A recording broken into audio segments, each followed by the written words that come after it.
Beleza.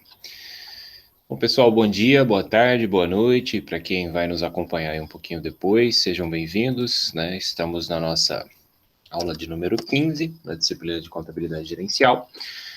E hoje eu quero continuar falando com vocês um pouquinho sobre os métodos de custeio, né? Para quem já assistiu a aula anterior, eu fiz uma abordagem um pouco mais teórica e hoje a gente vai complementar, então, falando um pouco mais da prática, das questões que precisam ser observadas e tudo mais. Fazer um adendo aí, eu tô sem o meu fone de ouvido, então talvez o som ele fique um pouquinho mais baixo do que o normal na hora que a gente postar o vídeo para quem vai assistir depois também. Aí depois, na dúvida, eu ajusto, faço alguma alteração necessária. Então, para a gente observar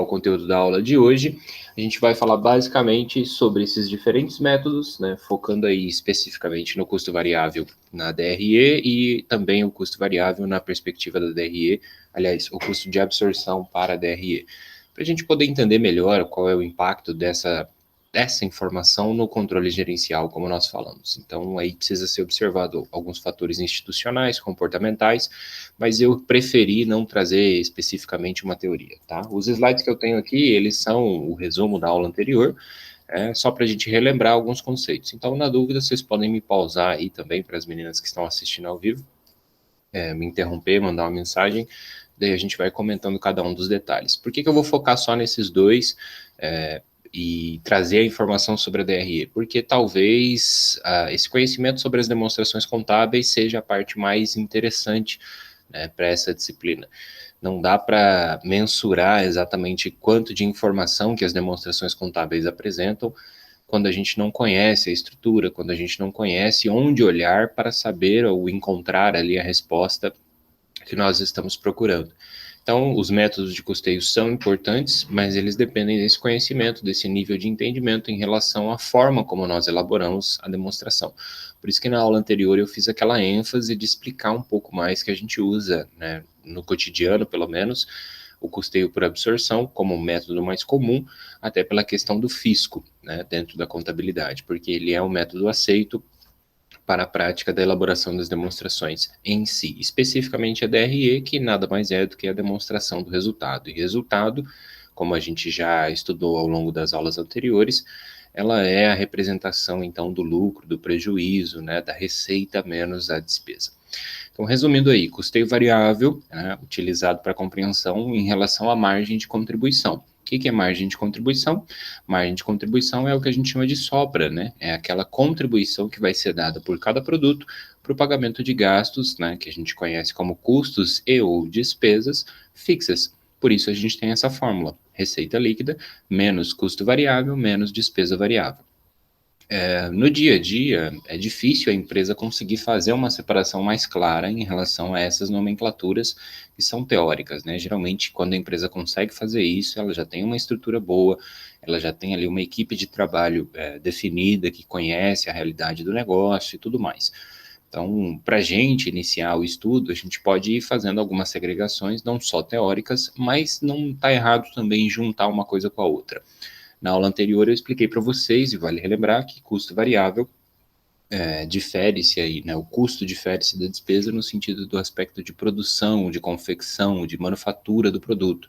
Né? Enquanto a despesa a gente entende na contabilidade como aquele gasto necessário para a obtenção de receita. Então, geralmente está associado à administração do negócio, né?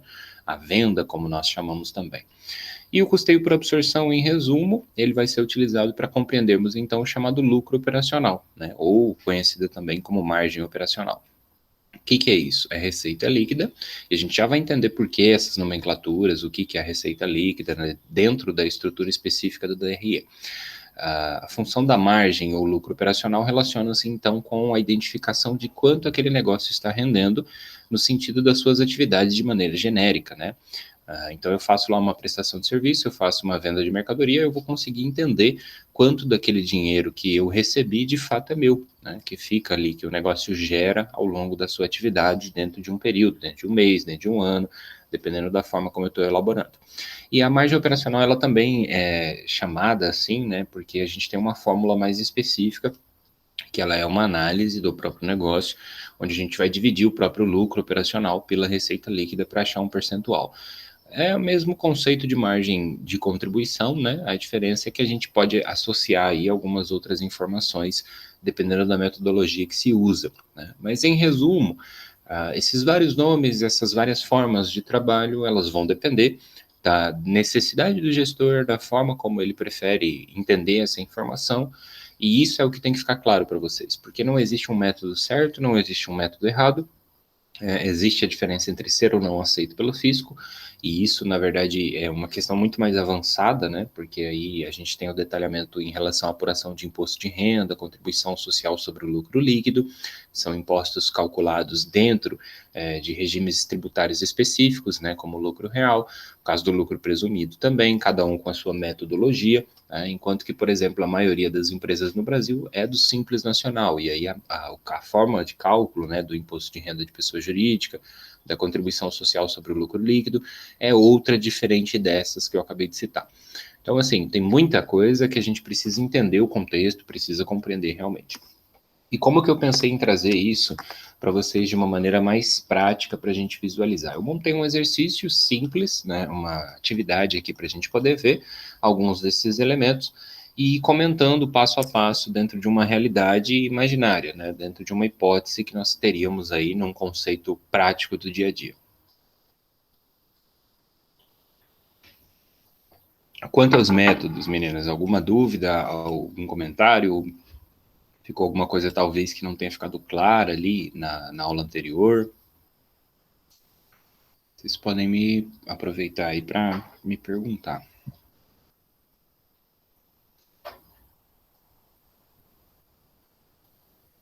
Já conheciam? Já tinham visto lá? Lembram do custeio variável? Fizeram uns exercícios de custos? Não nessa disciplina, né? Nas disciplinas anteriores. Tem facilidade? É tranquilo?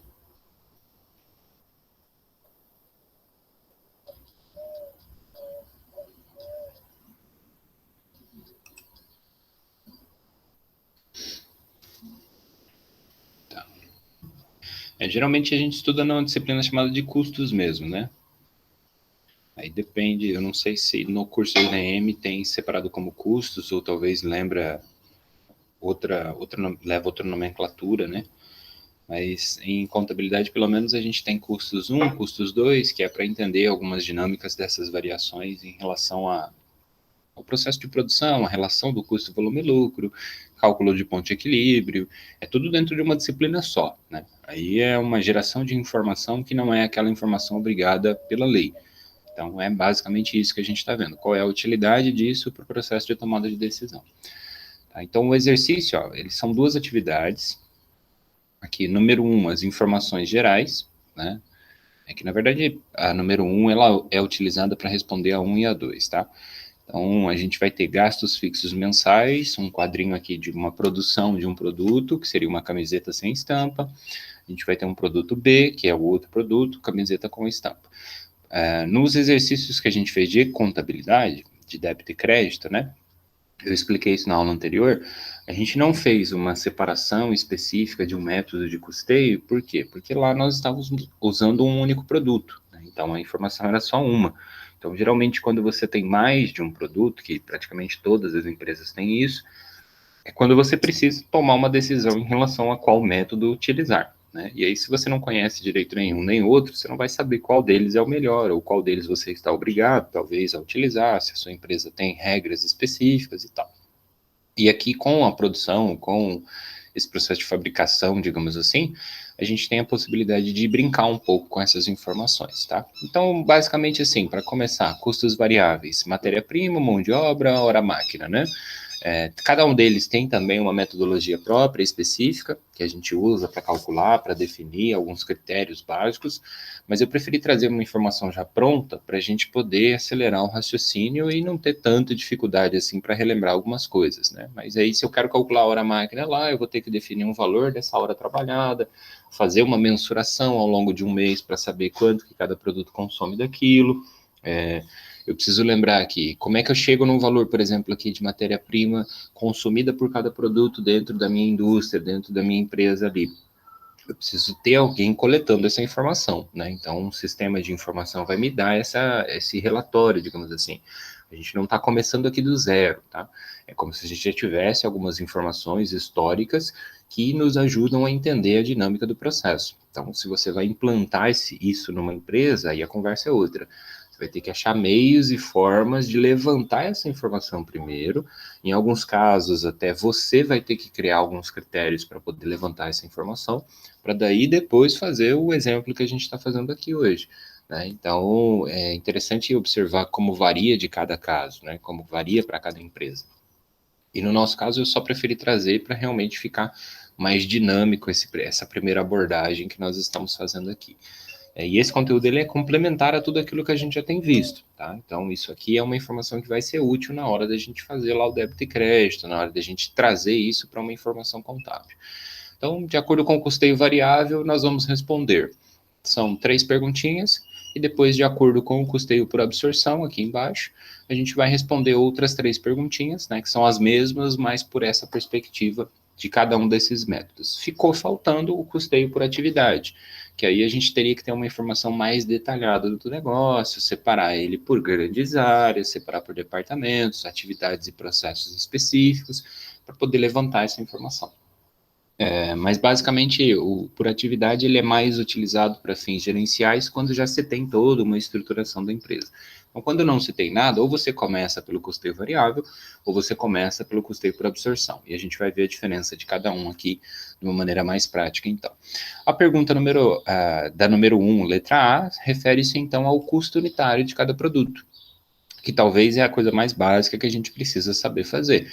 Então, se eu tenho essas informações, eu preciso saber levantar o custo unitário, né? E custo unitário significa o quê? Entender quanto custa uma única unidade daquele produto para ela ser produzida, para ela ser comercializada, para ela existir dentro do meu negócio. Por quê? Porque sem o custo unitário da mercadoria que eu faço ali, ou a venda ou a prestação de serviço, né, em si, eu não consigo, do produto em si também, no caso da indústria, eu não vou ter uma informação completa para entender quanto que eu estou gastando.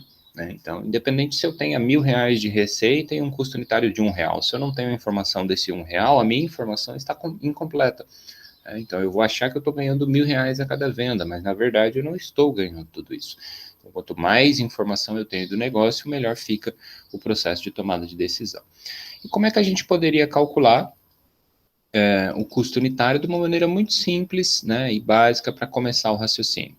Então, a gente vai separar, primeiro, cada produto, e aqui bastaria eu fazer uma soma, né? Fazer aí uma avaliação de tudo aquilo que é consumido por ele em seu processo de produção, se for indústria, e no caso do comércio, o custo de compra, né? Mais alguns outros que podem estar associados a ele, como por exemplo o frete que eu tenho para ele chegar na minha empresa, alguma outra circunstância, uma embalagem que eu coloco depois. Então imagina lá que eu compro uma camiseta pronta, e coloco ela num saco plástico. Aquele saco plástico, ele não é um custo, para ser uma embalagem, digamos assim, um papelzinho de presente, né? Ele é uma embalagem e, portanto, neste caso, ele é categorizado como uma despesa variável, porque a cada produto eu vou ter a utilização de uma única, de uma embalagem específica para ele. Um saquinho plástico que seja, ou qualquer outra coisa. Então, entender o negócio, o raciocínio, apesar de eu já comprar ele pronto, ele já vem com preço de compra. Então, eu vou olhar lá o meu histórico no meu estoque. Mas aí, a partir disso, eu faço alguma modificação nele para revenda? Né? Ele vai com alguma outra coisa que encarece esse seu valor? Então, eu preciso entender essa mecânica. Aqui é um exemplo de como se a gente pegasse uma matéria-prima, colocasse uma mão de obra junto com um maquinário em específico para produzir uma camiseta. Né? Então, tecnicamente, estamos na área da indústria. E indústria, a gente tem que entender como indústria barra comércio, porque ela não vai produzir o seu produto e entregar isso de graça para alguém revender. Ela sempre vai ser comércio associado à indústria. A diferença entre um e outro é que o comércio, especificamente, apenas revende, enquanto a indústria faz o processo de produção. E os serviços em si, nós não estamos falando de uma mercadoria especificamente, né, que precisa ser produzida, nós estamos falando de uma atividade que é executada, então eu preciso mapear essa atividade passo a passo, do momento que o meu colaborador sai do meu negócio até o momento que ele entrega a atividade. Ele vai instalar um fio de energia. Eu preciso entender que aquele fio que ele vai usar para instalar vai ser um custo, eu preciso entender que o deslocamento dele até o local de atendimento é uma despesa, e assim sucessivamente. Então, cada negócio com a sua particularidade. Mas o custo variável, neste caso aqui, para a gente calcular o custo unitário dentro da metodologia, basta que eu levante essa informação. E aí, separando uma coisa da outra. Custo variável, custeio variável, como nós estamos vendo, ele leva em conta, assim como a gente estudou na aula anterior, apenas as informações variáveis, por isso o nome. Então, aqui neste caso, para entender o custo unitário de um produto, eu não considero especificamente os gastos fixos. Eu levo em conta apenas a informação quanto à sua variedade, no sentido de produção. Né? Então, para produzir uma única unidade, eu esqueço toda a parte fixa, seja ela custo ou despesa fixa, e analiso especificamente o produto. Então, isso me gera uma informação em específico. Mas vejam que, pelo fato de eu deixar de lado essas informações dos gastos fixos, eu tenho uma informação. Nem melhor nem pior, eu tenho uma informação. E aí, quando eu faço a absorção, a gente vai ver que essa informação ela é modificada. Ainda que pouquinha coisa, ainda que um detalhezinho, pequenos centavos, né? Mas isso pode gerar um resultado diferente diante daquela informação que a gente quer. Então vejam que eu apenas somei matéria-prima R$ 8, mão de obra R$ 6, hora máquina R$ 10. Geralmente os exercícios de custo eles são mais complexos, porque primeiro daí o professor ele te passa, olha, calcule a hora máquina efetivamente gasta para o produto A. Ele vai te dar uma informação de quanto que vale aquela máquina, vai te passar ali, os detalhes de quantas horas ela trabalha para você fazer uma divisão e depois uma multiplicação ou uma associação, um rateio, algo nesse sentido. Ou ainda, matéria-prima, eu tenho matéria-prima A, B, C, então eu tenho que somar as três, dividir, fazer uma média, dependendo da metodologia que a gente faz. Mão de obra, eu tenho que pegar o salário do meu colaborador, fazer uma divisão pelas horas trabalhadas de acordo com o que foi classificado. Então, tudo isso é um desdobramento da informação.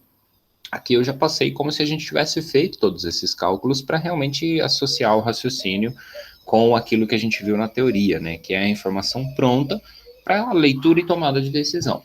Então, o custo do produto A, levando em conta apenas os custos variáveis, isso é importante que fique claro, foi de R$ 24. Então, essa é a resposta. Nesse momento aqui, não precisava fazer cálculo a mais, não precisava fazer nenhuma variação desse raciocínio, apenas somar essas unidades. E no produto B, a mesma coisa. Né? Então, eu produzo lá, gastando, né, tendo um custo de matéria-prima de R$ 8. Vou tentar aqui. E no caso aí da mão de obra, eu vou ter pelo menos mais R$ 9 e as máquinas trabalhando para produzir essa camiseta com estampa tem um encarecimento, né, que vai para R$ 15. Então a mão de obra fica mais cara e aí a minha hora máquina também fica mais cara. Quer dizer, então, o produto B, ele custa R$ 32 uma única unidade. É essa informação que eu quero que vocês tenham com clareza.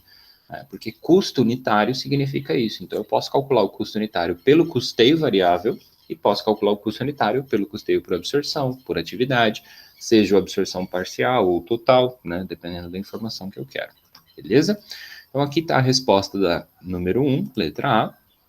Muito simples, muito tranquila, para a gente poder começar. Na letra B, eu pergunto qual a margem de contribuição unitária de cada produto, considerando que o preço de venda para ambos é de R$ 50 por unidade.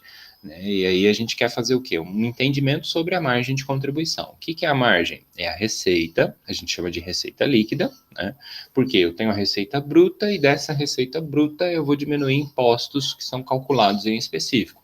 Aqui eu não coloquei o imposto para não confundir, para não gerar uma informação distorcida, ter que fazer muita matemática e acabar confundindo ao invés de resolver. Então, aqui neste caso, o custo, a receita bruta e líquida é a mesma coisa, porque não tem imposto. Então, a gente parte dela. Olha, receita é o quê? É o preço de venda vezes a quantidade. E aí eu montei esse modelinho, mas vocês podem usar o que vocês acharem mais interessante, né? Assim, a informação gerencial a gente cria e adapta de acordo com a nossa necessidade. Então, eu não preciso usar uma planilha específica, eu preciso entender a lógica e aplicar ela ao meu negócio. Receita, então, variável aqui, neste caso, né? Ou seja, a cada produto vendido eu tenho R$ 50, e desses R$ 50 eu vou diminuir os meus custos variáveis. Seriam custos e despesas variáveis, né? Mas neste caso aqui eu não tenho despesas.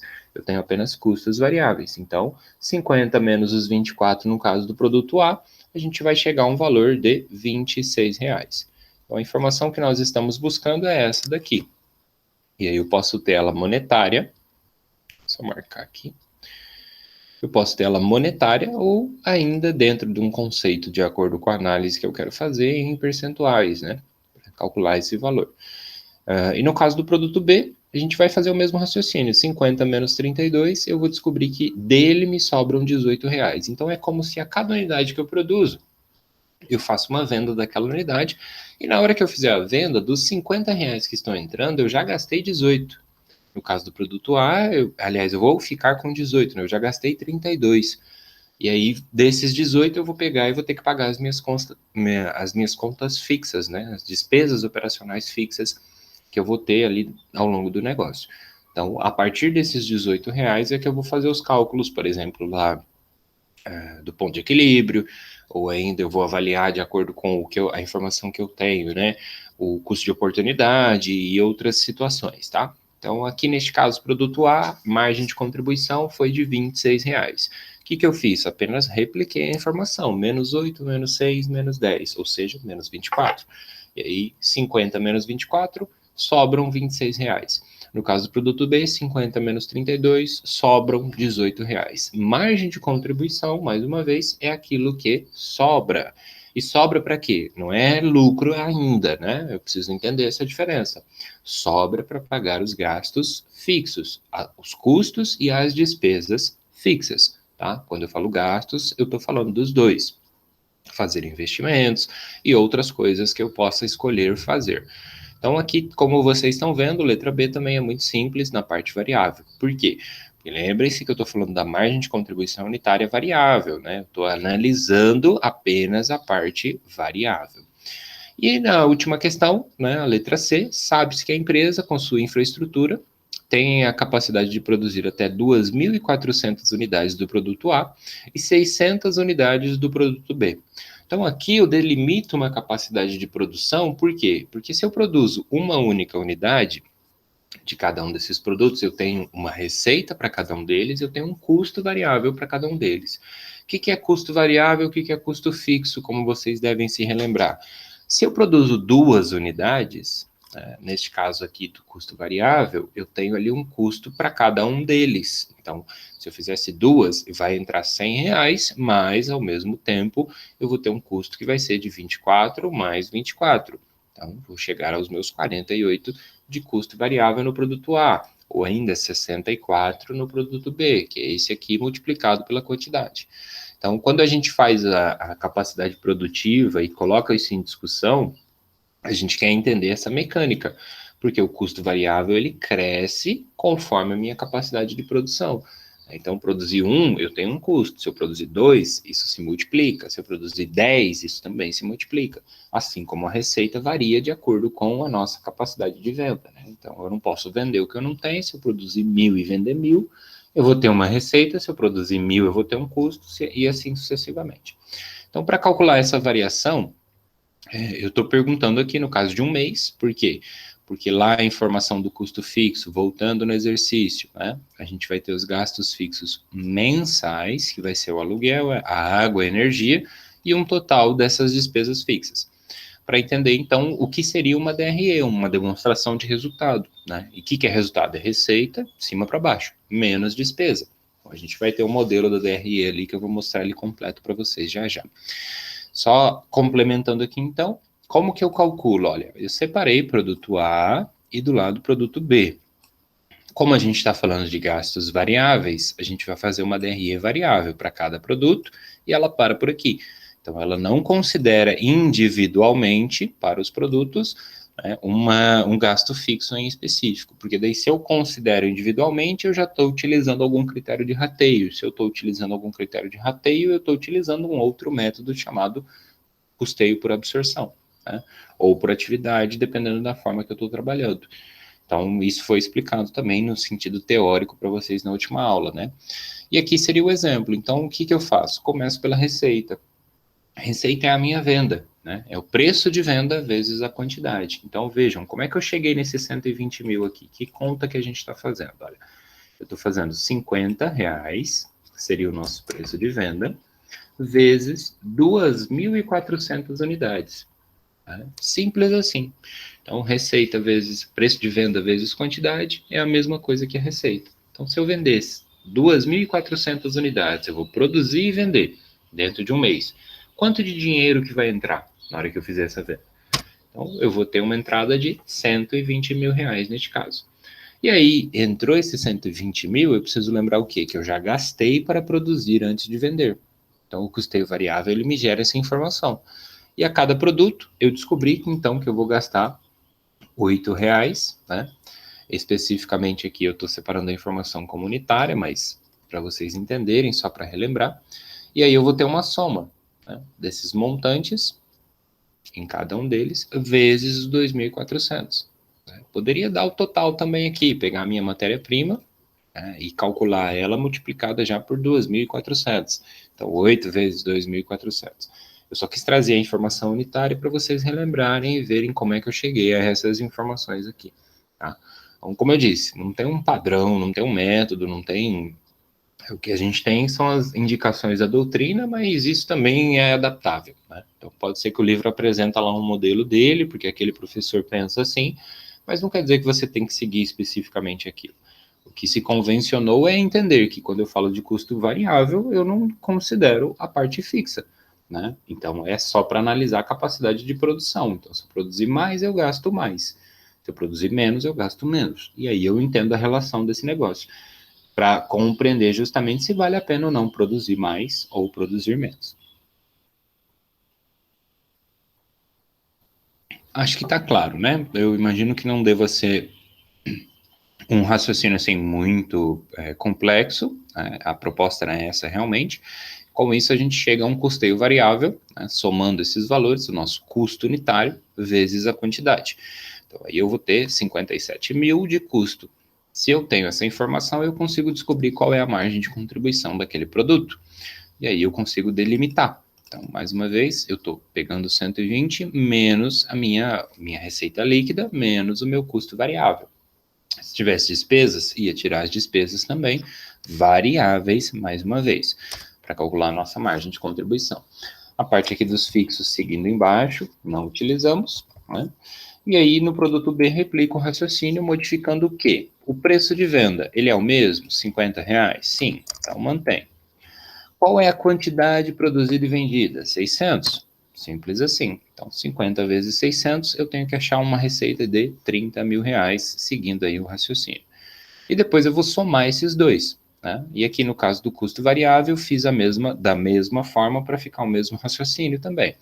Então, aqui, somei os custos variáveis unitários, né, para entender qual é o custo unitário de produzir uma única unidade, multipliquei pela quantidade produzida e vendida, 600. Então, a partir daí, cheguei a um custo de 19.200.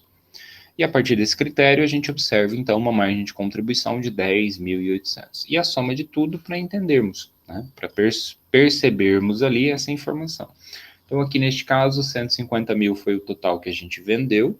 Desses 150 mil, a gente gastou 76, já no momento de produção, e talvez esse raciocínio seja interessante para vocês, entender que para receber uma receita de 150 mil, eu vou ter um gasto, eu já vou ter que produzir esse produto antes, eu já vou ter que ter esse dinheiro circulando na forma de matéria-prima, circulando na forma de mão de obra, circulando na forma de máquina, né? Máquina no sentido de hora máquina trabalhada.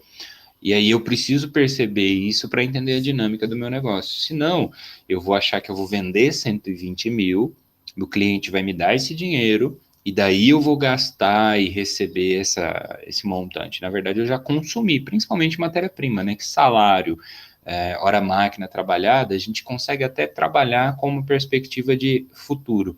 Né? O salário você trabalha o mês inteiro e recebe ele no mês seguinte. Então a empresa tem um fluxo ali, um tempo hábil para poder efetuar o pagamento, para controlar o caixa nesse sentido. Só que, por exemplo, matéria-prima não. Ela já tem que ter comprado aquela matéria-prima. Então, é um investimento que ela faz inicialmente. Né? Ela tem esse gasto antecipado. Ela tem um custo para produzir algo. Para daí, dependendo de como que está o mercado, receber uma receita em cima daquilo. Então, é preciso tomar esse cuidado em relação ao raciocínio em si. E ainda pelo custeio variável, fechando aí a nossa métrica, a gente chega a uma margem de contribuição total, né, apenas exemplificando aí, de 73.200, e a partir daqui eu precisaria de uma informação quanto aos gastos fixos. Então, sobraram, dos 150 mil que a gente recebeu, sobraram 73.200 aqui no cantinho. Desses 73.200, a gente vai ter um gasto fixo de 1.200. Por quê? Porque eu tenho um aluguel de 800, eu tenho uma água de R$ 100 e eu tenho mais uma energia de 300. Né? Só lembrem-se apenas que essa parte fixa, ela não entra para compor a informação variável. Eu coloquei ela aqui para a gente entender a empresa como um todo, porque é o que você vai fazer na vida real. Você não vai simplesmente excluir e esquecer que você tem aluguel para pagar. Você vai trazer essa informação. Só que aí, para você discutir o aspecto variável, você discutiria só essa parte de cima. Aqui eu coloquei realmente para a gente ver um resultado final da coisa, né, que é o que a perguntinha está falando. Qual será o resultado num modelinho de DRE? E eu preciso fazer aquela DRE lá da contabilidade, ou com todas aquelas informações, que seria esse modelo aqui, ó. Vejam quanta coisa eu tenho, né? Tem toda uma estrutura, que a gente vai comentar daqui a pouquinho, rapidinho, porque eu acredito que eu não falei sobre a DRE com vocês ainda, né? Mas eu preciso fazer isso? Não, eu posso montar a minha DRE. Né? Quem faz a DRE contábil é o contador. Ele vai elaborar de acordo com a estrutura que ele já utiliza. Claro que se você se aproxima dessa linguagem, é muito mais fácil entendê-la, né? Fica muito mais dinâmico discutir essas informações com o escritório de contabilidade também. Mas aqui é só um controle próprio meu, específico para uma situação, né? Para a gente poder ver que não é tão difícil assim. É uma coisa prática que eu preciso tentar fazer um raciocínio em cima e quanto mais eu me esforçar, mais fácil fica. Alguma dúvida quanto ao custeio variável? Quanto ao raciocínio que a gente fez? Letra A, letra B, letra C? Então aí bastaria que vocês pegassem aqui as perguntinhas e respondessem, né? Produto A, produto B, e aqui no caso também a gente vai ter a ilustração da DRE nesse modelinho. Deu para captar a essência aí, pelo menos?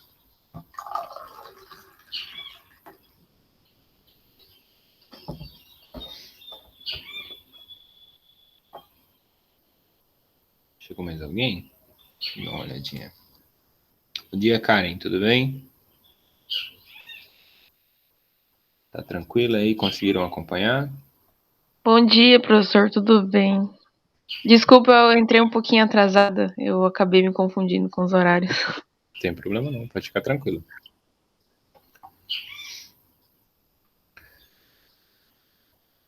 Nenhuma pergunta, meninas? Ficou tranquilo? Conseguiram relembrar pelo menos alguma coisa? Ah, não, eu já vi isso aí, já estudei, né? A Tiane estava comentando aí, a base não tem ficado muito boa, né, nas aulas anteriores. Só isso por enquanto, né? Para a gente começar pelo basicão mesmo e depois ir avançando de acordo com a nossa necessidade. Eu vejo assim que às vezes daí os professores trabalham com coisa muito complexa, né? Ah, tem que primeiro calcular a hora-máquina, tem que primeiro calcular o salário pela mão de obra, fazer as divisões e detalhe em cima de detalhe, detalhe em cima de detalhe. Quando você chega para discutir realmente a essência do custo variável, por exemplo, aí você já esqueceu o que é isso, porque você já fez tanta matemática, já fez tanta análise de custo, não que isso não seja importante, mas já passou por tanta métrica diferente que daí você esqueceu o que você estava procurando. Tem que levantar um monte de informação primeiro. A gente geralmente ensina assim porque realmente é assim, né? Se eu vou numa empresa e ela não tem um controle de quanto que custa a hora trabalhada do seu colaborador para produzir um único produto, eu vou ter que levantar essa informação para daí criar essa discussão que a gente está tendo aqui, né? Ou a hora máquina, né? Se ela tem duas máquinas que operam num único produto, eu tenho que separar cada máquina de acordo com o seu valor, de acordo com o seu consumo. Qual é o critério que eu vou adotar? Se eu vou se a energia que é gasta por aquela máquina, eu vou utilizar lá os quilowatts-hora, se eu vou separar cada máquina de acordo com a conta de energia que eu tenho do mês passado, se a máquina às vezes usa água ou outro tipo de material. Então, tem uma variedade muito grande. Por isso que geralmente custos é associado à indústria, né? Porque na indústria, custo depende do processo.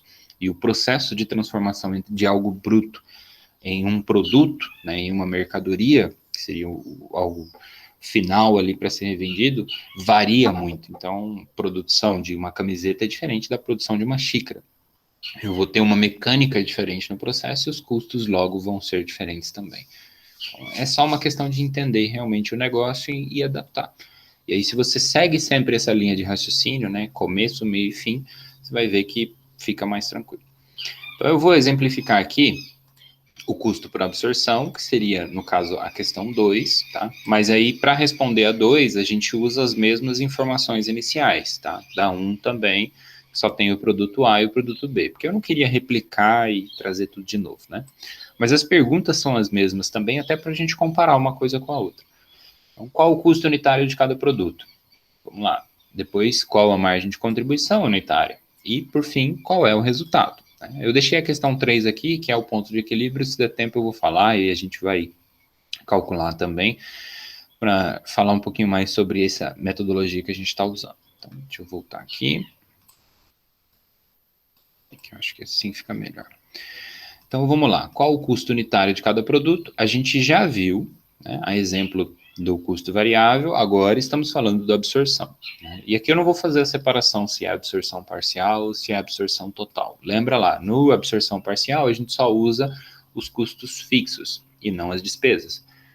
Então, qual que é a diferença, professor? O custo é a parte de produção e a despesa é a parte de operacionalização do negócio para obtenção de receitas ou também conhecido como administração e venda, né? Mas enfim, então aqui a gente vai juntar tudo num bolo só para entender realmente a mecânica. Produto A, como que eu calculo? Olha, eu tenho primeiro que calcular os custos variáveis, que aí a gente viu que quando a informação está pronta, fica fácil. Então, qual é o custo de matéria-prima desse produto? R$8. Qual é a mão de obra? R$6. Qual é a hora-máquina? R$10. Qual é o custo variável deste produto? R$24. Porém, todavia, contudo, ele não consome apenas os custos variáveis. Esse produto, para ser produzido, tem um custo fixo atrelado a ele. E aí, eu trago uma informação dentro do exercício, que é essa primeira linha aqui. Conforme a administração, o critério de rateio dos custos fixos é proporcional à sua capacidade de produção. Então, isso me dá uma linha de raciocínio. Na aula anterior eu comentei com vocês sobre a questão do rateio e expliquei, né? Isso é sempre reforçado por muitos professores. E o rateio, ele não é um rateio definido em lei. O que é rateio? É divisão, né? É dizer, olha, isso aqui vai para cá, isso aqui vai para cá. Por quê? Porque cada empresa pode fazer da forma que achar interessante. Claro que, desde que não seja um método absurdo, né? A gente entende que o gestor ele sempre vai observar a melhor forma possível. Então, neste caso aqui, proporcionalmente à capacidade de produção, nós temos o rateio do custo fixo. E isso vai influenciar a nossa informação. Se o critério fosse 50-50, né, meio a meio para cada um, eu teria um outro resultado de custo unitário. É isso que eu quero que vocês entendam. Então, o rateio, o método, define a informação que eu obtenho em si. E aqui, para calcular esse raciocínio, primeiro a gente faz a parte variável. Então, de novo, se eu tivesse que calcular quanto de matéria-prima esse produto consome, né, item por item e tal, dentro de todo o processo, eu ia lá fazer um estudo primeiro. Mão de obra. Eu tenho um colaborador que o salário dele é R$3.000, ele trabalha 220 horas e para produzir um produto, ele trabalha 1 hora por dia. Então pronto, aí eu pego o salário inteiro, divido pela quantidade de horas que ele trabalha ao longo de um mês para saber o valor da hora trabalhada. Quantas horas ele gasta para fazer um produto? 1 hora. Multiplico pela quantidade para saber o valor da mão de obra aplicada à produção daquele produto. Mesmo esquema na hora máquina. Quanto que custa aquela máquina, qual o valor dela? Aí depende se eu vou utilizar o valor contábil, se eu vou utilizar o valor de produção, se é o custo de energia que ela gera, se ela tem um custo agregado e etc. Se eu vou considerar depreciação, se eu não vou, enfim. Cada um ensina de um jeito diferente. Mas como tudo para nós já veio pronto, a gente vai ter uma facilidade de entender esse raciocínio e separar um método de cada um. Então, pelo custo variável continua a mesma coisa, mas o variável só não é o custo unitário do produto. A gente quer responder o custo unitário, né? Quanto ele custa para ser produzido efetivamente. Então, aí a gente passa para uma segunda informação, que seriam os gastos ou custos fixos, tá? E aí, perdão pela nomenclatura, que aqui o correto seria termos gastos fixos, para justamente, né, não precisar se apegar tanto a essa metodologia de custo e despesa, mas, em via de regra, eu tenho as mesmas informações já apresentadas. Então, vamos lá. 800 de aluguel, aqui ficou o contrário, né? Deixa eu só confirmar. Água sem energia 300, isso. Água sem energia 300. Então, a partir desse raciocínio, eu tenho 1.200 de custo, né, de gasto, ao longo de um mês. Tá? Então, eu vou fazer o rateio desses 1.200 de acordo com a quantidade produzida. Quanto que foi a minha quantidade produzida? 3.000 unidades. Por que 3.000? Porque o produto A produziu e vendeu, né, neste caso 2.400, e o produto B mais 600. Então, eu pego lá o custo fixo total, o gasto fixo total, custo de despesa fixa, e divido pela minha quantidade produzida. Esse é o primeiro raciocínio que eu tenho que fazer. Para falar assim, olha, eu produzi 3.000, mas eu tive um gasto fixo de 1.200. Então, quanto que custou cada uma dessas unidades? Neste caso, 40 centavos. Então, além do custeio variável, que foi a mão de obra consumida, a matéria-prima, a máquina trabalhando, eu tive o aluguel, eu tive a água, eu tive a energia. Então, eu adiciono mais 40 centavos em cada uma das unidades que eu produzi.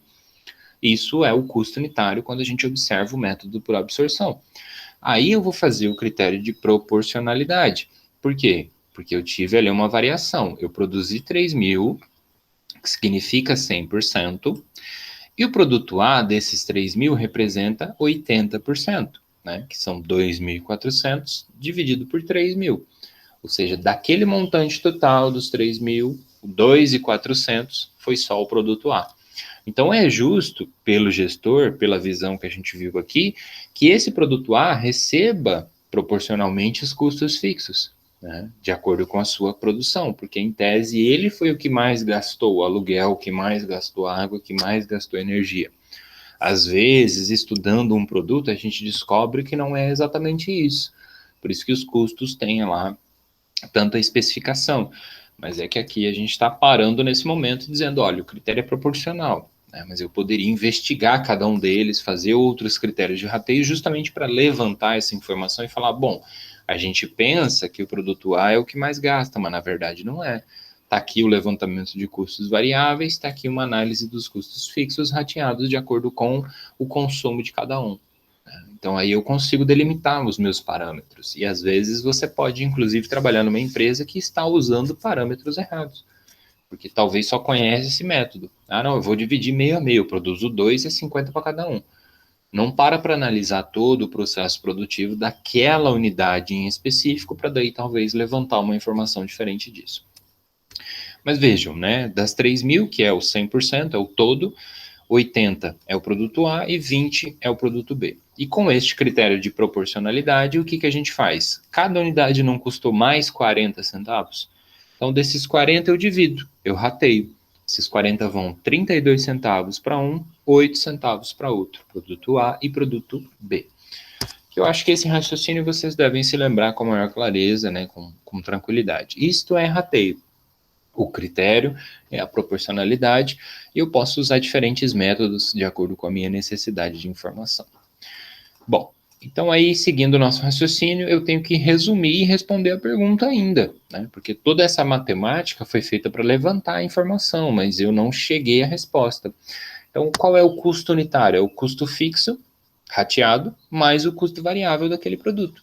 Então, o variável a gente já tinha descoberto que era 24, o fixo rateado ficou mais 32 centavos. Então, custo unitário do produto A, 24 mais 32, pronto, 24 e 32 centavos, R$ 24,32. Então, essa é a resposta da letra A para o produto A em específico, da questão número 2, né, usando o método do custo por absorção.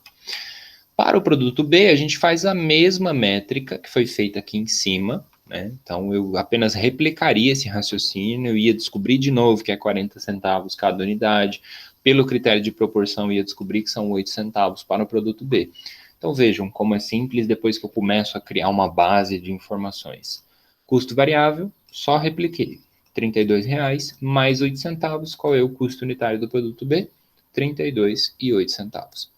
Então pronto, cheguei à informação que eu precisava. Qual é o custo unitário do produto A e o produto B sendo aplicado no nosso processo de produção. Produto A, R$ 24,32, mais R$ 32,08 do produto B. Então vejam que os 40 centavos estão aqui, né? Só que rateados proporcionalmente à capacidade produtiva, a capacidade de produção dentro da nossa organização e quanto que foi efetivamente produzido e vendido conforme o critério dos gestores. Então, se você não tiver um critério, procura, né, exemplos, enfim, provavelmente, ou melhor, dificilmente você vai ser a primeira pessoa do universo a ter esse dilema na sua cabeça. Ah, trabalho numa empresa que presta serviço, não sei qual critério usar. Qual o serviço que você presta? É uma empresa de informática, é uma empresa de jardinagem, é uma empresa de educação, né? Enfim, você tem ali umas circunstâncias diferentes, mas dificilmente a gente vai ser o primeiro a trabalhar num segmento que não tem ali um pequeno estudo, que não tenha, talvez não tenha uma informação tão aberta, tá? Mas é por isso que vocês aprendem o valor da informação acadêmica. Então, vai lá para as fontes de revistas especializadas, vai lá procurar nas publicações de um congresso, em outra área, porque isso é informação acadêmica, isso é informação científica. Então, quando você muda ali a fonte de procura, talvez você encontre a informação que você precisa, tá? Então, resumindo o raciocínio, chegamos à resposta da letra A da questão número 2 e vamos para a letra B. Como vocês não estão me interrompendo, eu estou seguindo, tá? Então, se tiver dúvida aí, é só me chamar e abrir o microfone ou mandar uma mensagenzinha. Para calcular a margem de contribuição, no caso da letra B, qual é a margem de contribuição unitária de cada produto? Eu quero calcular ela, então eu vou avaliar aqui os custos variáveis. Então, a informação, ela vai persistir. Então, eu tenho aqui, neste caso, a receita, R$ 50,00 cada produto. Não mudou. Custos variáveis separados. E aonde que vem digamos assim, a pegadinha, né? O método que eu estou usando é o por absorção. Então, é como se eu adotasse que a cada unidade eu tenho um acréscimo desse custo variável. Eu vou aumentar ele, não é mais só a minha matéria-prima, a minha mão de obra, a minha hora-máquina. Agora eu tenho o custo fixo rateado, né, que foi os 32 e os 8 centavos para cada um deles. Então, vejam que aí modificou essa informação. Vamos comparar rapidinho. Voltando aqui, B da letra 1, a gente chegou à informação de que a margem do produto A era 26. Agora, pelo custo de absorção, baixou para 25,68. Então, qual dessas informações está correta? Depende. Depende de qual pergunta que você está fazendo, né? E aí, dependendo da metodologia, mais uma vez, a informação ela modifica, e se ela modifica, a sua decisão pode ser influenciada. A fórmula de cálculo da margem de contribuição ainda é a mesma, tá? Só para entender. E aqui, talvez, isso ia ser chamado de margem operacional ou lucro do produto. Porque, em tese, se eu estou separando esses 32 centavos para cada um deles, na hora que eu vender a minha quantidade, por exemplo, de pontos de equilíbrio, eu vou ter efetivamente, né, o valor necessário já dentro daquele montante, dentro daqueles R$ 50,00. Então, eu já estou separando, sobra 25,68 em cada um.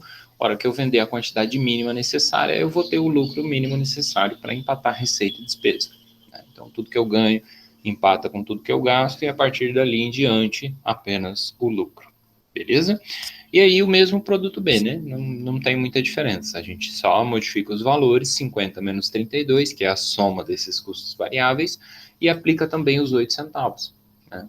Aplica justamente para separar essa informação. Eu poderia trazer a margem de contribuição aqui para cima, tá?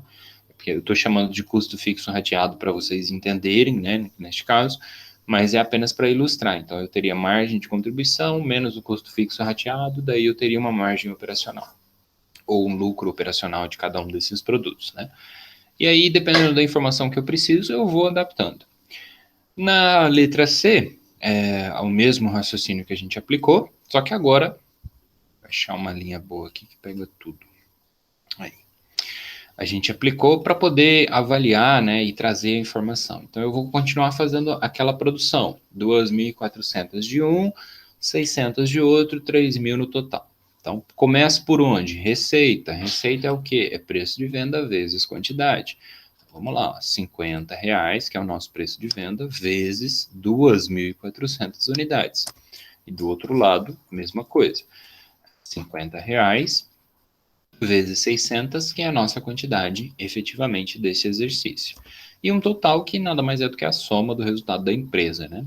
É quanto ela vai de fato receber em dinheiro, ou quanto ela vai receber de receita. Lembra que receita não quer dizer que o cliente está pagando na hora. Custo variável, aí eu faço lá o custo unitário vezes a quantidade, né? E aqui eu apliquei já pensando no mês inteiro. Então não é mais por produto, né? Como é que eu faço esse valor? Olha só, eu não tenho um aluguel de 800, eu não vou ratear isso, eu não vou separar isso e vou dizer, olha, 80% é responsabilidade do produto A, é igual na sua casa, você paga uma conta, a pessoa da sua família paga outra, ou você divide de acordo com o consumo. Isso, essa divisão de acordo com o consumo é o rateio. Então, neste caso aqui, 80% para o produto A, desses 800, e o restante, né, os 20%, para o produto B.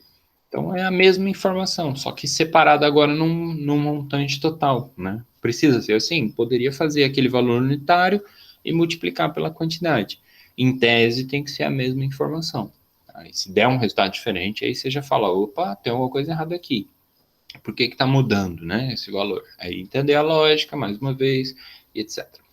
Aí, então, os gastos fixos aqui, vejam, aí aqui não fica, né, o valor cheio de 1.200, fica 960 para o produto A e 240, né, somando os dois 1.200 aqui embaixo. Então, se eu somar aí, eu vou ter esse resultado total, mas eu quero separar, então, vamos lá. Aí eu chego à informação de que, para o produto A, eu tenho um resultado de 61 mil. Para o produto B, eu tenho um resultado de 10.500, 560. Para a empresa como um todo, eu tenho um resultado de 72 mil reais. Então, com essa informação, com o custeio por absorção, eu consigo complementar aquilo que eu já vinha levantando de informações. Eu consigo entender melhor o quanto que cada um contribui e dizer, olha, eu tenho um custo fixo de 1.200. Primeiro eu preciso descobrir minha margem de contribuição, que é como eu vou pagar tudo isso. Na hora que eu fizer lá o produto, vender, a hora que o cliente me entregar o dinheiro, quanto que sobra na minha mão? Ah, neste caso sobram 73.200, que é essa linha que a gente está falando aqui. Desses 73.200, eu vou pagar os meus gastos fixos, efetivamente, e hora que eu pagar tudo isso, quanto que vai sobrar como resultado? O que, que é resultado? É receita menos despesa. Aí já tem gente que gosta de chamar isso de lucro, né? Eu tomo muito cuidado porque a DRE ela é um pouco mais profunda, ela só traz o lucro quando a gente passa por uma série de diminuições lá no finalzinho. Mas assim, se você entender como lucro, não tem problema. Não tem mais nada para pagar, aí é lucro. Essa é a minha visão, né? Lucro ele é resultado acumulado. Então, certo mesmo seria tecnicamente chamar de resultado. Beleza? Então, assim, pela absorção, eu levantei essas informações, rateei, enquanto que no custo variável, em nenhum momento a gente mexeu ou falou-se de custo fixo. Ah, professor, então fica uma informação incompleta. Ela fica diferente, porque daí a metodologia de trabalho é diferente. E talvez o custo variável seja mais interessante no momento que você vai levantar as informações de uso ou de produção de cada um desses produtos. E aí depois, numa adaptação, numa outra forma de metodologia, você pode utilizar o absorção, você pode utilizar o atividade, né? Enfim, dependendo da realidade que você tem. Tá? Então, basta que você entenda os dois sistemas a ponto de falar, esse para mim é o melhor, esse para mim é o mais adequado, esse gera a informação que eu preciso, ou aquele se aplica melhor nessa empresa que eu estou trabalhando. E aí você consegue resolver qualquer problema. Né? Agora, o que confunde geralmente a cabeça é isso. Ah, eu não sei nem o que é receita, eu não sei nem o que é custo variável diferente do custo fixo. Então, volta para a base teórica, que aí você vai conseguir contemplar esses conceitos inicialmente. Né? Se o gasto ele é direto, se ele é indireto, se eu consigo, se ele é atribuível, né? É isso que significa, se eu consigo atribuir ele a um produto em específico. Ah, não consigo, e agora? Critério de rateio, qual deles? E assim sucessivamente. Tá bom? Então, assim, para explicar o exercício, né, o raciocínio, o modelo que a gente está adotando aqui, o que eu tinha de conteúdo para trazer para vocês era isso. E mais uma vez, aí a atividade era só eu separar, porque daí, além de separar por produto, a gente ia fazer uma subdivisão dessa informação. Né? Então, vamos imaginar que eu tivesse 2 departamentos aqui, então eu tinha 2 produtos, e esses 2 produtos são organizados por 2 departamentos. Então, eu ia fazer um novo desdobramento dessa informação para poder detalhar, falar, olha, o departamento de produção e o de venda. Então, quanto que cada um consome, quanto que cada um gera de custo, quanto que cada um gera de receita, e aí eu vou detalhando a informação de acordo com o que eu queria. Mas aqui eu queria relembrar alguns conceitos básicos, por isso que eu trouxe ele mais direto, mais simples assim. Alguma pergunta até aqui? Antes de eu falar da DRE, aí a gente fecha o raciocínio de hoje. Bem tranquilinho, né? Acharam fácil, difícil?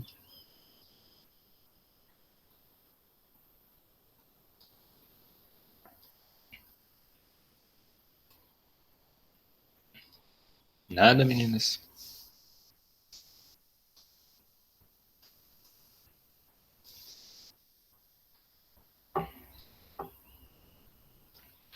Tranquilo, beleza.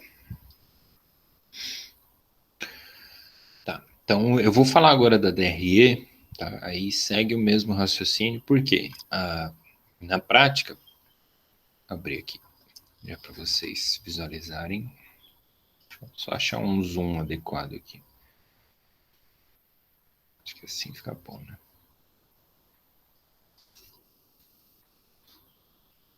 Assim que eu acho que vai ficar um pouquinho melhor. Então a gente vai ter 3 colunas, né? A informação da DRE, eu fiz uma descrição no meio, geralmente não se faz assim, né? Mas é só para ilustrar. E os valores que eu vou usar, valores hipotéticos aqui, e vou comentando isso ao longo do raciocínio. Por que eu quis falar da DRE? Porque para a visão da administração, né, a informação contábil, muitas vezes, ela é interessante, ela ajuda na tomada de decisão, mas ela é muito mais confusa do que esclarecedora. Né? Por quê? Porque daí o contador ele segue uma metodologia. Ele faz lá o débito e crédito, ele faz lá uma apuração de resultado, ele tem que seguir características específicas pré-determinadas em normas, né? Então, normas, legislação e tal. E aí, às vezes, a nomenclatura confunde um pouco. Então, a DRE talvez é a grande base de informação que todos os administradores deveriam utilizar, né? Junto com o balanço patrimonial, com outras demonstrações, obviamente, mas a DRE é por onde a gente começa. É por onde você vai ter uma visão geral e específica da empresa, se você quiser. Né? Então, vamos entender. Demonstração do resultado. Primeira coisa, o que é resultado? Ou no sentido contábil, no sentido geral, eu quero que vocês associem essa palavra a receita menos despesa.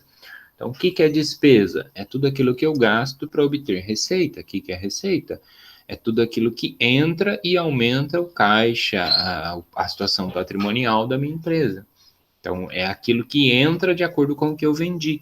Quando que eu tenho receita numa empresa? Quando eu vendo uma mercadoria ou quando eu vendo um serviço. Quando eu presto esse serviço para alguém, quando eu entrego a mercadoria para alguém. Então eu tenho uma receita, é aquela troca, né? A pessoa geralmente, a gente chama isso de dinheiro, né? Mas muitas vezes pode ser a promessa do dinheiro também. O cliente vem na minha loja, faz a compra, vendi para ele. Para mim isso é uma receita. Para ele, ele comprou mercadoria. E aí, quando eu faço a venda, ele fala assim: Ó, não tenho dinheiro agora, te pago o mês que vem, pode ser? Eu falo: pode, assina aqui para mim que você está prometendo me pagar. E aí ele fica com uma continha a pagar para mim. Na minha visão, isso é uma receita a receber, né? Então, o cliente a receber, como a contabilidade vai chamar daí, duplicata a receber, geralmente o pessoal fala. Dá na mesma, tá? Mas a ideia, ou o raciocínio por detrás é isso. Então, o conceito de receita é aquele ingresso de recursos para a empresa. É aquele dinheiro que vai entrar ou a promessa do dinheiro que já entrou. Né? A promessa de que em algum momento futuro haverá ali um ingresso, a entrada de recursos. Então, na DRE, tem 2 formas de fazer ela, na verdade, né? A gente tem a mecânica, a forma em si da legislação, né, da 6.404, que é de 76, e a 11.900 e alguma coisa, não vou lembrar de cabeça agora, que é mais recente, né, de anos mais recentes, que é uma legislação a Lei das SAs, né, em resumo, das Sociedades Anônimas, que talvez é a principal legislação mais associada à contabilidade aí. Por quê? Porque as sociedades anônimas no Brasil, elas seguem algumas regrinhas específicas, né? E aí, quando na falta de uma legislação específica para todo tipo de empresa, a gente usa ela como base para tentar meio que adaptar algumas coisas quando a lei não é tão clara assim. De lá que se tira, ou dos pronunciamentos contábeis das normas brasileiras de contabilidade, tá? Então, a DRE, ela vem dessas duas grandes bases. Aí, como tem diferença, às vezes é comum você ver uma DRE e aí ela começa lá por faturamento. Aí você vê outra DRE, ela começa por receita operacional bruta. Então, aí você fala, qual o modelo desses dois é certo? Os dois, porque aí às vezes alguém usou o modelo da norma, o outro usou o modelo da legislação. Mas as duas formas funcionam e a gente chega na mesma ideia. O que eu tenho que entender da DRE é que ela é uma demonstração vertical, então eu vou de cima para baixo, começando por onde? Pela receita. E receita é esse ingresso de recurso, essa entrada de recurso. Né? Tá vindo recurso para minha empresa, ou já entrou esse recurso quando eu faço a DRE. Então, o que seria o primeiro termo? Receita operacional bruta. É a todas as receitas. Então, você tem que associar isso com receita obtida, né? A receita, ela é alcançada pela empresa pela venda de seus produtos ou pela venda do seu serviço. Então, quando a gente fala de receita operacional bruta, eu estou falando das receitas nas mais variadas formas. Né? Neste caso, ela é chamada de operacional por causa disso. Porque dificilmente você cria uma empresa que não vá se basear na venda de mercadoria ou que não vá se basear na prestação de serviços, né? Eu posso ter uma indústria, mas a indústria vai acabar sendo o comércio, como eu expliquei para vocês também. Ela vai produzir e vender. Então, de certa maneira, né, ela vai vender mercadoria do mesmo jeito. Tá? Então, é operacional porque são as vendas da atividade ou do negócio proposto pela empresa. Né? Então, se ela é uma empresa do segmento de serviços, qual é a sua operação, o seu dia a dia? Sua operação é a prestação de serviços de educação, por exemplo. Então, qual é a receita que ela tem? A receita é a venda da aula que ela oferece. Né? Da aula de revisão, da aula de aprofundamento, da aula de pós-graduação, da aula de graduação, o que for. Né? Então, entendam nesse conceito. São apresentadas as receitas da operação do negócio. E aí, aqui, a gente tem, talvez, que vocês acabam ficando com um pouco mais de dúvida, né? Por que soma ou por que vai repetindo valores?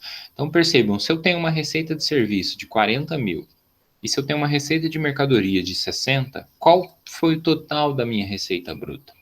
Então, nesse momento, vocês têm que saber fazer essa leitura, porque geralmente é mostrado embaixo, né? E é justamente porque ela é vertical. Então, eu tenho aqui receita de serviço embaixo, receita de venda de mercadoria, mas o total está aqui em cima.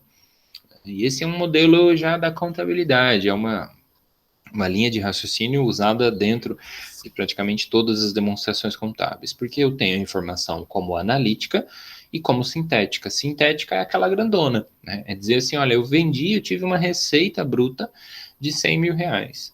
Aí alguém me pergunta, sim, como? Como você chegou a esses 100 mil? Aí eu vou analisar a informação, eu vou trazer a informação analítica e falar, olha, serviços 40, venda de mercadoria 60.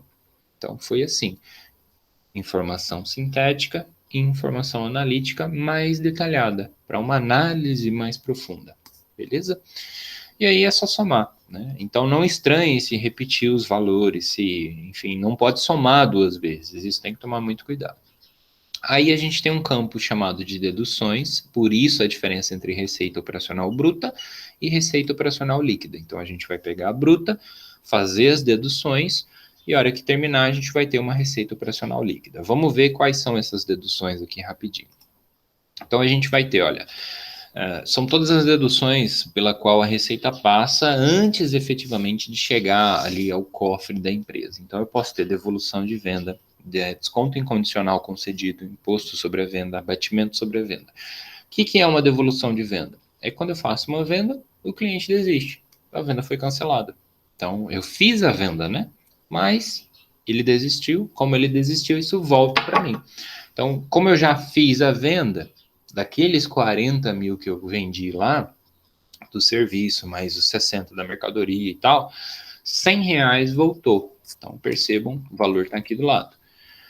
Descontos incondicionais concedidos. R$ 100 foi um cliente que desistiu numa operação lá, então eu vou ter que devolver esse dinheiro para ele. Descontos incondicionais são aqueles descontos sem o qual eu não consigo fazer a venda. Né? Que às vezes o cliente ele vai apresentar condições ali e fala, não, pagou à vista. Se eu pagar à vista, eu tenho desconto? E aí você fala assim, tem 10%, 5%, 2%, não sei qual seja o critério da empresa. E aí na DRE eu vou ilustrar essa informação, porque se eu não tivesse dado desconto, o cliente não ia comprar, ele ia para a concorrência. Né? Ou quando a gente negocia uma coisa muito grande, o cara fala assim, o cara modo de dizer, né, a empresa que você está negociando ali, fala assim, olha, se eu comprar 1.000 unidades, consigo um desconto? Porque eu prefiro comprar em grande quantidade. Aí você fala, com certeza, porque vender 1.000 é melhor do que vender uma por uma. Né? Então, neste caso, eu ofereci um desconto que é relacionado à concretização da venda. Isso é um desconto incondicional. E por que ele reduz? Porque ele diminui. Né? Então, era para eu ter recebido, às vezes, 120, mas eu só recebi 100 porque o desconto foi aplicado ali nos 20, efetivamente. Imposto sobre a venda, a gente tem os impostos específicos, né, relacionados ao ato da venda ou da prestação da venda de mercadoria ou da prestação de serviço, que também é uma venda, né, obviamente. Então, eu trouxe como exemplo o ICMS e o Imposto sobre Serviço, o ISS. Aqui a gente chama de ISSQN, né, Imposto sobre Serviços de Qualquer Natureza, que é o cálculo efetivamente do Imposto sobre Serviço. E aí, menos R$ 6.000, estou diminuindo tudo isso porque são deduções, né? São diminuições que a gente tem dentro da receita operacional bruta. Então, primeiro, todo aquele 100 mil veio, agora a gente está separando e falando assim, não, isso aqui é uma devolução de venda, não posso ficar com esse dinheiro, isso aqui é o desconto que eu já tive que dar, então não veio tudo isso. Aí eu tenho mais o imposto, que é a parte do governo na operação. Aí eu vou ter o abatimento sobre a venda. O que é o abatimento? Redução no valor da mercadoria em razão principalmente de avaria, né? Você faz o pedido e aí a mercadoria chega estragada. Né? Chega com defeito, mas aquele defeito ele não te impede de utilizar. Eu coloquei assim, usualmente adotado para evitar o cancelamento da venda. Por quê? Porque você tem um pedido e o fornecido. Né? Desculpem. Se você tem uma variação entre as duas coisas, geralmente o cliente ele tende a não ficar muito satisfeito. Você fala para vocês assim, olha, eu vou oferecer uma aula de 2 horas, e aí quando eu chego a essas 2 horas, é diferente daquilo que foi prometido, né? Em tese, eu acabo a aula em 15 minutos, vocês vão falar assim, ué, mas não era 2 horas? O que aconteceu? O que mudou? Existe uma diferença entre o que vocês esperavam e o que vocês receberam. Né? Então, a chance de, por exemplo, vocês me avaliarem negativamente é muito grande. Falar assim, não, aquilo que foi prometido não foi cumprido. No caso de uma venda, de uma prestação de serviço ou de uma mercadoria, a gente tem isso também. E o abatimento sobre a venda é feito para justamente entender e falar assim, não, mandei uma mercadoria para você, ela recebeu ali uns arranhados, um risco, né? Enfim, quebrou uma pecinha, uma partezinha, mas ela funciona. Funciona. Então, vai querer ficar? Vou querer ficar. Então, para você ficar com ela, eu diminuo o valor. Ao invés de você me pagar R$ 1.000, você me paga 999. Então, tem uma diferença. Essa diferença é entendida como o abatimento sobre a venda, né? Que é justamente aquele valor adotado ali, como se fosse um desconto, né? Uma diminuição do preço em si, para manter a venda, para o cliente não falar assim, não, veio quebrado, não quero. E aí devolver a mercadoria e o dinheiro ter que ser repassado de novo para ele. Beleza? Então, as deduções, a gente não usa todas no exercício, porque vocês estão vendo que é muita coisa, né? E aí eu tenho vários cenários, como contabilizar, como fazer cada um deles. A proposta aqui é só entender o raciocínio. Então, vamos imaginar que de todas essas deduções, a gente chegou a um valor de 7 mil, né, que seria ali o quanto a gente acabou gastando, efetivamente, né, e vai ter que diminuir da receita. Então, lá em cima, a gente teve uma receita de 100 mil e deduções menos 7 mil. É uma diminuição. Então, eu chego ao valor da minha receita operacional líquida, né, neste caso aqui embaixo, é a receita obtida nas operações. Então, a diferença entre a receita operacional bruta e a receita operacional líquida é essa, são as deduções. Aí pode ser imposto, devolução, desconto, incondicional, isso é importante ser colocado, que sem o qual eu não realizaria a venda, porque existem os descontos condicionais, abatimento sobre a venda, entre outros que possam haver, que talvez eu não tenha citado, mas a grande maioria se resume a isso. E aí eu chego a uma receita operacional, então, obtida ali, né, nas operações da empresa no valor de R$93 mil. Depois, eu vou tirar os custos, especificamente primeiro os variáveis, tá? Da venda, são custos da venda, daí vem o CMV, deixa eu baixar aqui, vem o CMV, o CPV, o CSP, dependendo de cada um dos segmentos que eu estou, né? Mas basicamente são aqueles custos necessários para a realização da venda. Então, quando eu vendo uma mercadoria, eu tenho o CMV, o custo da mercadoria vendida. Quando eu vendo um produto, eu tenho o custo do produto vendido. Quando eu presto um serviço, faço a venda, eu tenho um custo do serviço prestado. Cada um pela sua fórmula de cálculo, mas via de regra, estoque inicial, mais compras e menos estoque final. No caso do CPV também, mão de obra, produção inicial, estoque inicial, compras, o valor agregado daquilo menos o estoque final, tá? E no CPV, no CPV não, desculpa, no CSP também, né? Custo inicial dos serviços em andamentos, o custo do serviço final, para eu poder, os custos adquiridos ao longo daquele período, para eu poder, menos os custos finais, para eu poder identificar efetivamente qual foi o valor do meu CSV, ou CSP, ou CMV, ou CPV, né? Então, cada um deles, assim, usa uma fórmula e depende de algumas variáveis, mas eu trouxe aqui uma informação resumida. Então, vamos imaginar que eu tenho comércio e serviços aqui. Então, eu tive um CMV de 12 mil e eu tive os serviços aqui de 9 mil. Então, a partir daí, esses custos diminuem a minha receita. Então, eu pego os 93, certo? Menos os 21 mil, 72 mil reais.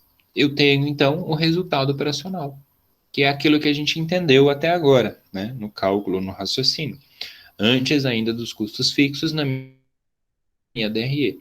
Demonstra o resultado obtido, o trocado. O B é mudo e o T não. Obtido no aspecto operacional do negócio.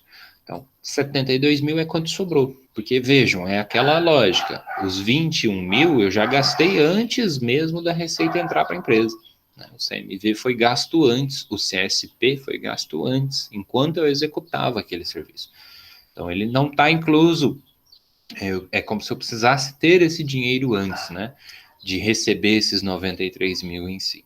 E aí vai diminuindo, até que chega então as despesas, que são os gastos para o funcionamento do negócio, não necessariamente relacionados com as vendas em específico, mas separando custos primeiro, depois as despesas, neste caso aqui.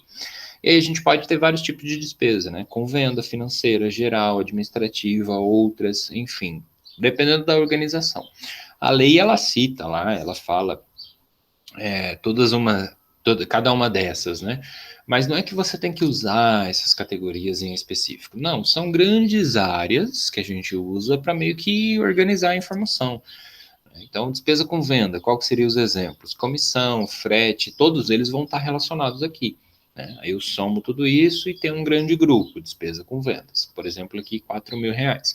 Despesa financeira são os juros e multas financeiras que a gente acaba pagando por atraso, imposto sobre operação financeira, né, o IOF. Aí eu tive um custo aqui, neste caso, uma despesa de 300. Despesas gerais, por exemplo, depreciação, aluguel, material de consumo, e outras despesas eventuais que possam ocorrer, né? São despesas que são necessárias para o funcionamento do negócio. Então, às vezes, você vai ter lá um custo num cartório, você vai ter um custo de alguma outra coisa, uma despesa ali que foi necessária naquele momento. Se você compra galão de água, se você tem material de consumo ali, papel, enfim, cartucho de impressora, esse tipo de coisa, né? Às vezes você tem que chamar um técnico de informática para corrigir lá um problema dentro de uma das máquinas, aí é uma despesa que aconteceu naquele período, então tenho que relacionar ela também ao negócio. Despesas administrativas relacionam-se então à administração em específico do negócio, né? Eu coloquei aqui honorários, salários de administração para meio que separar. Então, é como se eu tivesse os salários em duas categorias diferentes, né? Mas eu posso colocar tudo numa coisa só. Tanto é que a maioria das empresas chama de despesa geral e administrativa como uma coisa só. Outras despesas que são outras não citadas aqui. Então, se eu tiver alguma coisa que não dá para encaixar em nenhuma dessas categorias, eu vou chamar de outras para não deixar de registrar. O exemplo muito comum é a despesa de equivalência patrimonial, né, que aí é um assunto também um pouco mais avançado, mas em resumo é quando a gente tem empresas controladas ou coligadas que têm um resultado, e esse resultado é partilhado por uma coisa chamada equivalência patrimonial. Eu não vou comentar aqui com vocês, mas via de regra tem uma metodologia, uma fórmula de cálculo em específico, tá? Então, a partir desse raciocínio, a gente tinha quem lá em cima? Olha só, deixa eu voltar. Resultado operacional bruto. Resultado operacional bruto menos as despesas para o funcionamento do negócio vai nos dar, então, o nosso lucro líquido. Aí, para eu chegar lá, olha, 72 menos os meus 10.400 de despesas. Aí eu olho e falo assim, olha, tive alguma outra receita? O que seria um exemplo disso? Né? Porque lá em cima a gente colocou as receitas operacionais, mas fora as receitas operacionais, eu tive algum outro tipo de ganho? Ative, porque eu tenho lá na minha empresa uma poupança, uma conta poupança. Essa poupança ela rende juros. Os juros é o quê? É uma receita financeira na informação contábil.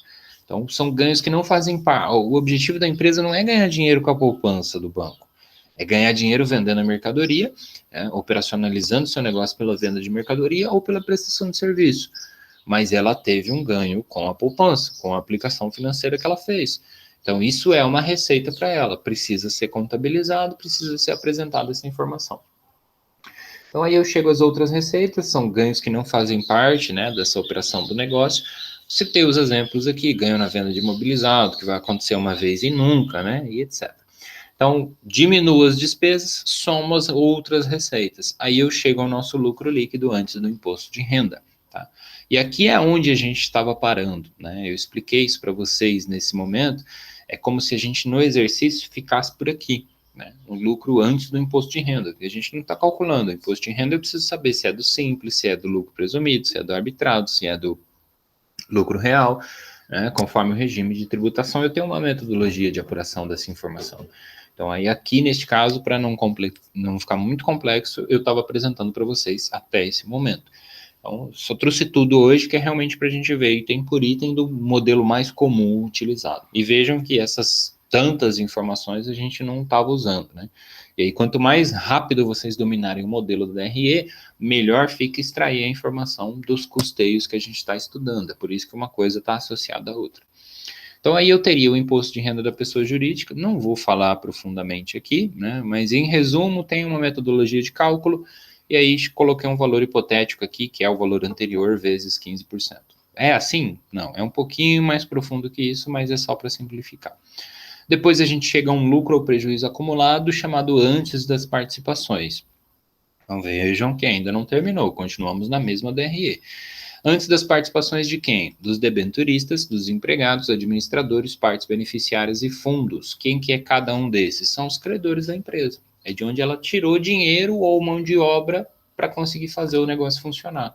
Então, os debentures são os credores remunerados pelo investimento, empregados, a participação dos empregados nesse lucro, os administradores, a participação deles nesse lucro, partes beneficiárias são títulos emitidos pela empresa, né, que dão direito a receber ali algum crédito. Fundos são os fundos de assistência ou previdência remunerados pela própria empresa, tá? De acordo com o lucro que ela obtém. Aqui eu deixei zerado para o valor continuar o mesmo, neste caso em específico, né? Então, seria como se a gente diminuísse tudo isso aqui, ficou em vermelho, mas o certo era, a ponto de então trazer essa informação para um resultado lucro líquido final, que seria o mesmo valor. Né? Então, se eu tivesse, aí aqui a lei ela fala algumas regrinhas, primeiro é essa ordem em específico, aí se eu tiro aqui, por exemplo, 5%, sobra uma base menor para tirar para os empregados, se eu tiro mais 5%, sobra uma base menor para os administradores, e assim sucessivamente, tá? Que aqui realmente é uma discussão assim, para quando você já vive o conceito de uma sociedade anônima, né? Quando você já vive ali a contabilidade e a administração de uma grande empresa, de uma multinacional, de uma empresa de grande porte. E aí, grande porte no Brasil, lembre-se que a gente está falando de, no mínimo, 78 milhões de faturamento anual, né? Então, é muita grana realmente para ser administrada, não dá para fazer com uma DRE de Excel, né? Você vai ter que realmente ter uma estrutura para poder trabalhar esse conteúdo. E o resultado do lucro líquido, então, dividido pela cota dos acionistas, né? Se não for uma sociedade anônima, os acionistas ali vão ter as cotas definidas no contrato social, e se for uma sociedade anônima, a gente vai ter a definição de acordo com o estatuto, regimento, assembleias que são organizadas, tá? Mas aí é o que aconteceria. Nesse meio termo, a gente tem as chamadas reservas de lucro, que viriam aqui antes, né, das participações. Mas, via de regra, também elas variam muito, né? Então, a lei ela fala alguns parâmetros, estabelece algumas características, porque o lucro ele tem que ser reservado, né? Ele vai para algum lugar. Ou ele é distribuído ou ele é reservado. E se ele é reservado, ele segue algumas regrinhas. Então, é como se a empresa se garantisse, né? Ela falasse assim, olha, eu tive um lucro de 47 mil, neste exemplo aqui, né? Como vocês estão vendo. Mas eu não vou distribuir tudo isso, eu não vou dar todo esse lucro para todo mundo. Eu vou guardar um pouquinho, porque talvez mês que vem eu não tenha tudo isso de lucro e preciso pagar as contas. Então, vou tirar aqui 10% dessa reserva, a gente pode chamar de reserva legal, reserva de fundos, reserva de emergência, de contingência, de acordo com a necessidade do próprio estatuto da empresa. Tá? Mas isso é uma prática de grandes empresas já, não é uma coisa muito comum a gente ver. A contabilidade faz até o momento de apuração de resultado. E aí, geralmente, nas pequenas empresas, o pessoal quer logo saber qual foi o lucro e o que vai ser feito com esse lucro, ele vai para o bolso do sócio. Né? Enquanto que o certo, o ideal é o reinvestimento no negócio. Beleza? Então, essa é a estrutura da DRE, né? Com todos os elementos, com todas as características, a fim de que vocês pudessem aí conhecer um pouquinho mais. E onde é que eu aplico tudo isso? Usando os métodos de custeio variável para absorção. Então, vamos diminuir aqui só para vocês verem. Assim como eu comentei na aula anterior, então se eu tive uma receita operacional de 100 mil, eu vou ter as deduções, as diminuições dessa receita bruta, e a partir daqui eu começo a calcular. Então eu tenho a identificação de qual é o custo unitário de cada produto. Se eu falasse que desses 100 mil eu tive 1.000 produtos, 100 mil dividido por 1.000, eu sei que cada produto então me gerou uma receita, ou o preço de venda de cada um deles é este valor, né? 100 então de cada um. E aí, nesse raciocínio, eu vou detalhando a informação. É que aqui eu trouxe uma DRE genérica, tá? Ela não tem nada a ver. Deixa eu até zerar aqui. Aqui, né? Para vocês não confundirem, tá? Então, ela não tem a ver com o nosso exercício aqui em nenhum momento. A DRE que eu pedi do exercício já está dentro lá das opções específicas. Beleza? Alguma dúvida? Tranquilo, Tatiana, sem problema. Obrigado pela participação aqui hoje, tá? Você vai acompanhar aí depois, a gente já está encerrando também. Curiosidades, comentários? Tá tranquilo? Beleza. Tá.